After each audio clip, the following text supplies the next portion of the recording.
In June 1839, over 1,000 tons of opium were mixed with lime and salt and washed into the sea. The fuse for a war fought to keep an empire's drug trade alive. Long before it became an instrument of empire, the opium poppy was sacred. Around 3400 BCE, in the river valleys of Mesopotamia, the Sumerians became the first known people to cultivate it. They gave it a name that reveals how they saw it: Hul-gil, the joy plant. From those earliest fields, the flower spread across the ancient world.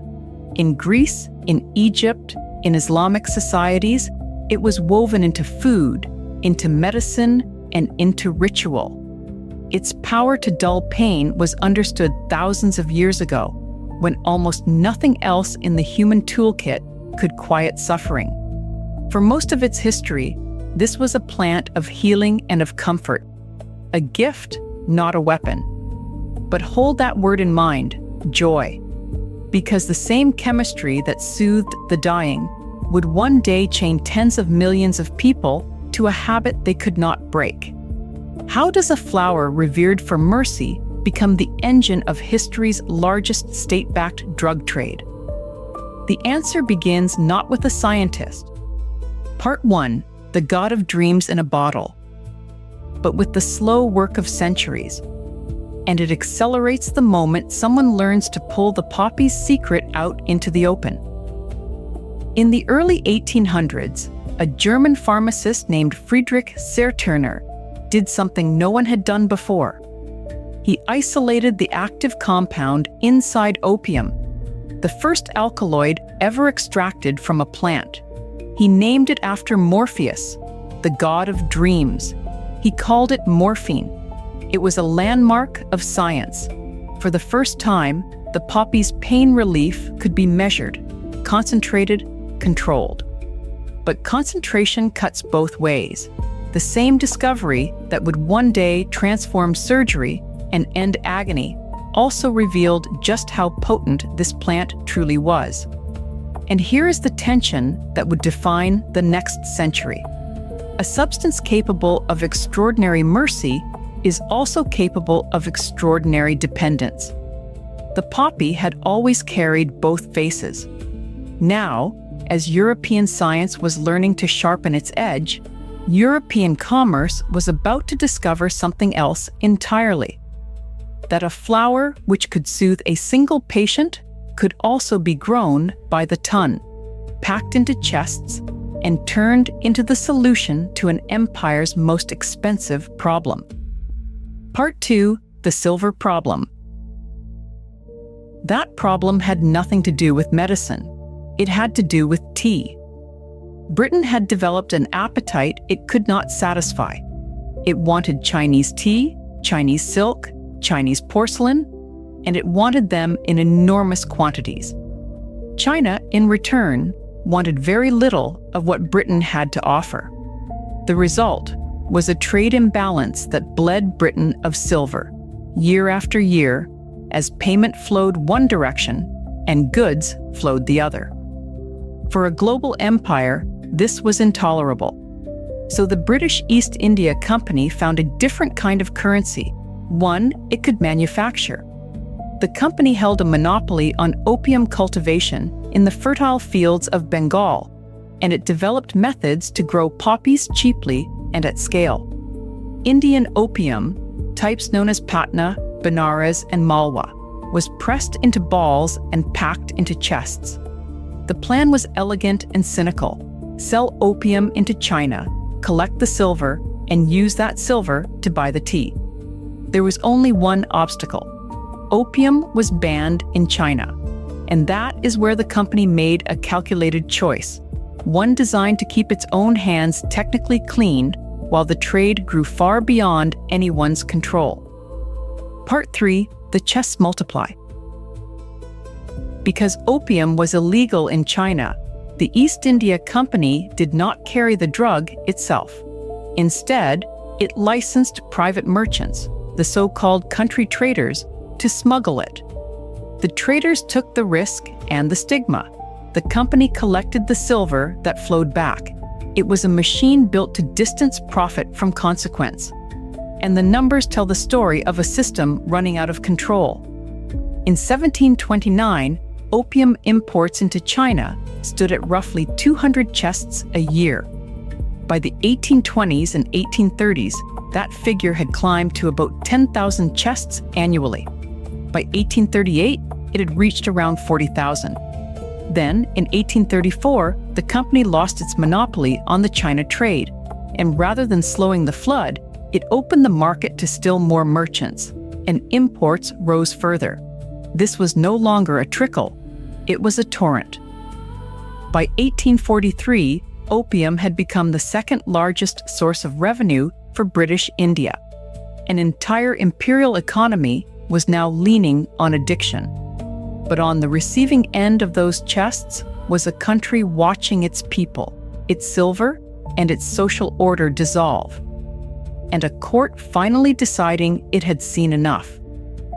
The question was no longer whether China would resist. Part 4, Lin Zexu and the Trenches at Humen. It was how far Britain would go to stop it. By 1838, the damage inside China was impossible to ignore. Opium use had climbed to the very top of Qing society. Court officials and government administrators were among the users.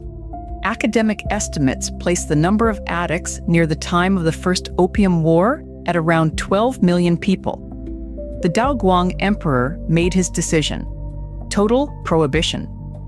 To enforce it, he appointed a respected scholar official named Lin Zexu, who arrived in Canton in March 1839. Lin acted with resolve. He forced British merchants to surrender nearly 1.2 million kilograms of opium. Beginning on the 3rd of June, 1839, over 23 days, that vast stockpile was destroyed at Humen, mixed with lime and salt, and flushed away. Lin also did something remarkable for his time. He wrote an open letter of advice to Queen Victoria, appealing not to law or force, but to morality, asking how a nation could profit from a poison it would never permit at home. It was a plea for conscience. It would be answered with cannon. The destruction at Humen became the casus belli, the official justification for war. Part 5, 2 Wars and a Ceded Coast. The First Opium War lasted from 1839 to 1842, and China lost. The Treaty of Nanjing, signed in 1842, redrew the terms of an empire's humiliation. Hong Kong was ceded to Britain. 5 treaty ports were forced open. The old Canton system that had contained foreign trade was abolished, and China was made to pay reparations for the very opium Lin Zexu had destroyed. It was not the end. In 1856 came the Second Opium War, also called the Arrow War, triggered by the boarding of a British registered ship named the Arrow. This time, France joined Britain. When it ended, the Convention of Peking, signed on the 24th of October 1860, ratified the Treaty of Tientsin. Britain gained Kowloon. Foreign embassies were permitted in Beijing, and the opium trade, the entire reason the guns had spoken, was officially legalized. The addiction spread further still. By the 1880s, estimates put the number of Chinese addicts at around 40 million. As for Lin Zexu, the man who had tried to stop it, he was dismissed and exiled after China's defeat, blamed for a war he had not started. Part 6, The 2 Faces of a Flower. History has since reversed its verdict on Lin Zexu. The man once exiled in disgrace is today revered as a national hero of drug resistance. In New York's Chatham Square stands a statue of him inscribed with the words, "Pioneer in the War Against Drugs." It is a strange and telling monument. A Chinese official honored on American soil for a stand against a trade that a European empire fought 2 wars to protect. The story that began with the Sumerians and their joy plant ends here in contradiction. The same flower that gave the ancient world its first true relief from pain became the lever that pried open a nation's coastline and left tens of millions dependent. The poppy did not change. What changed was the scale of human intent behind it. The decision to grow mercy by the ton and sell it into a country that had said no. Morphine, named for the god of dreams, was one face of this plant. The chests at Humen were the other. And the deepest lesson is not about a flower at all. It is about what happens when a state distances its profit from its conscience and calls the result trade. If you or someone you know is struggling with substance use or addiction, help is available. In the United States, you can reach the free and confidential SAM-HSA National Helpline at 1-800-662-4357, available 24/7. Elsewhere, please contact your local health service or a trusted medical professional. Support exists and recovery is possible.